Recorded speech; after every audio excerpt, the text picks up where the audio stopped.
Hey guys, তো আজকে আমি সবার মতো রোদে ডিম অমলেট করা চ্যালেঞ্জ নিলাম। তো তোমরাই দেখো যে কিভাবে রোদে ডিম অমলেট হয়।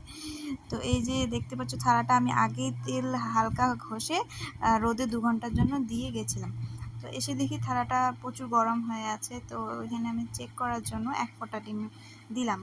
তারপরে আমি হাফ ডিম দিয়ে দেখলাম যে হচ্ছে কি না। তারপর কিছুক্ষণ পরে দেখলাম যে না, মানে রোদের তাপে হালকা একটু চেঞ্জেস হচ্ছে, মানে হালকা একটু সাদা সাদা চেঞ্জেস হয় আর কি, মানে ডিম হয় না হালকা গরমে যেমন হয় অমন হচ্ছিল।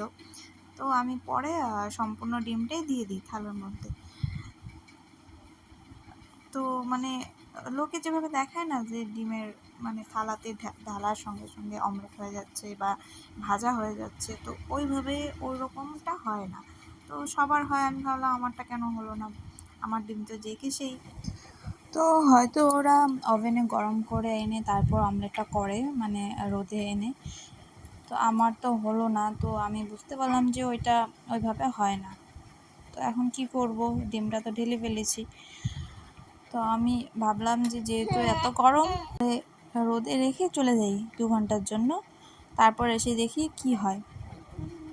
তো ওইভাবেই আমি রেখে হাত ধুয়ে চলে যাই, যে থাক ওইটা অমনভাবেই থাক, এত গরমে উপরে থাকা সম্ভব না, এত রোদে দাঁড়ানো সম্ভব না, এতক্ষণ ওয়েট করাও সম্ভব না। তো আমি হাত ধুয়ে চলে যাই। তারপর আসার পর কি হয় ওটা তোমরা দেখতেই পারবা। 2 ঘন্টা পর এসে দেখি আমার ডিম জমে গেছিলো।